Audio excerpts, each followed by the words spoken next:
Here to debate that and other propositions, we welcome Brad Woodhouse. He's Communications Director at the Democratic National Committee, and his counterpart at the Republican National Committee, Sean Spicer. Thank you. Brad, let me begin with you. I know you disagree with me, but I think symbolically the president is totally on the wrong side of Keystone.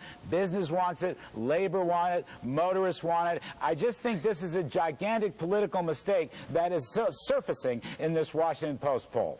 Well, look, Larry, I do disagree with you, but the Republicans are the ones that spiked Keystone. I remember they accelerated this decision in a way the State Department could not possibly make the Keystone decision that quickly. But this is not about Keystone. It would take 45 years of oil flowing through that pipeline to account for what the president has done on fuel efficiency standards in terms of savings in oil or gas. The American people know there's no silver bullet to this crisis. And by the way, I did a search. I didn't see Sean or Mitt Romney or the RNC or Rick Santorum attacking President Bush when gas prices were $4.12 in the spring of 2008. I mean, this is a political that was Larry. then. This is now. But Sean Spicer, let me go to you for the rebuttal. I want to put my Keystone thing back on the table. And also, I'm going to posit that the president has made a second mistake. Even though I agree with Brad Woodhouse, there's no miracle.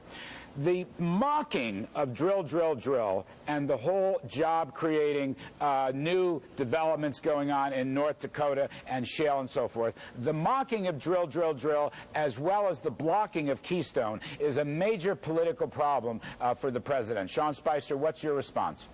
Well, I think you're right. You've got labor, you've got the governors. No matter who it is that you turn to, everybody but the president supports Keystone. But it's beyond Keystone, Larry. You've got this president blocking onshore drilling, offshore drilling in the Gulf. He's tackling, adding on tons of regulations from the EPA that are hampering the production of oil onshore and offshore. He's gone after coal. He's gone after. He's not implementing anything to help natural gas.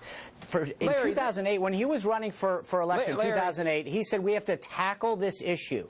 We have to tackle the energy issue so that we don't keep dealing with this year after year. And instead what he's done is done everything that's taken us backwards, not forward.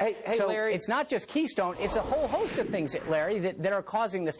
Gas prices have gone up over 100% since he's been in office. And that is the most visible thing that people have to deal with every day, trying to drive to that job that they probably don't have, that they're trying to figure out how to make ends meet. Brad, before you, look, I just want to say, I understand the disagreement here. I love the disagreement. But look, you've got to come to grips with this poll.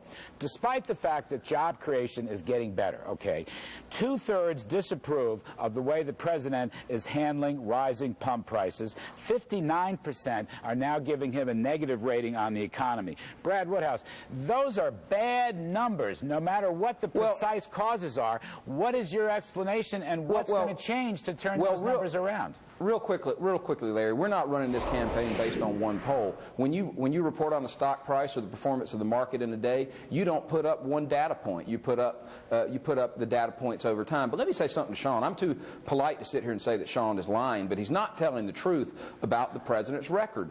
We've increased production. It's higher than it was under Bush. You haven't increased anything, Brad. You haven't increased. Sean, those are the policies that were there before you. You have as much. You can take as much credit for oil production as I can about the weather. If I could finish, Go ahead, Brad. And then Sean will get a rebuttal. Sean, you cannot have it both ways. You can't criticize the president on the one hand for high gas prices and then say that he doesn't get any credit for production. We're at a 16-year high in oil and gas production in this country. We're at an 8-year low in terms of, or an 8-year high in terms of production, a 16-year low in terms of imports. We have commissioned 2 nuclear plants. None were commissioned under the Bush administration. You are not telling the truth. We're exploring in the Arctic. We're exploring in the Gulf. We've increased onshore and offshore production, and we've increased pipelines, Keystone notwithstanding. Go ahead, You're Sean. absolutely not telling the truth, Sean. I mean, it doesn't. If I'm lying, then you have to talk to every single oil producer out there who's saying that that none of the leased lands have been, no new leased lands have been opened. You've closed Then why them. is You've oil closed, production hold on, Brad, in this country? Brad, if you're going to accuse me of lying, let me answer the question. Production in the country at an 8-year high. Brad, why is it an 8-year high? What explains it then? Go ahead. I know you want to work, so I'm going to tell you what us drivers deal with every day. Please. Why are we at a 16-year low in terms of imports from overseas? Why have we commissioned 2 nuclear power plants and none were commissioned under President Bush? None were commissioned under President Bush. There hasn't been a nuclear power plant commissioned since the 70s. Brad, let Sean react. The world will not turn on this debate. I just want to let Sean get his 2 cents in also. Go ahead, Sean Spicer. The reality is offshore drilling, the governors of the Gulf states are unequivocal that this administration has created a moratorium and stopped allowing Gulf states. The least states, inland states have said that this administration is not allowing new lease lands. And this president is taking credit. This president has as much credit for what's going on in terms of production as I do about how the weather is outside. There is nothing that this administration has done in 3 years to increase production. Nothing. You can't give him blame for gas prices and then not give him credit for increased production. I do every day. It's nonsensical, Sean. We got, thank you, Brad Woodhouse, Democratic National Committee. Thanks, Larry. Sean Spicer, Republican National Committee. Gentlemen, thank you for coming on the Kudlow Report. I appreciate it. Now, thanks.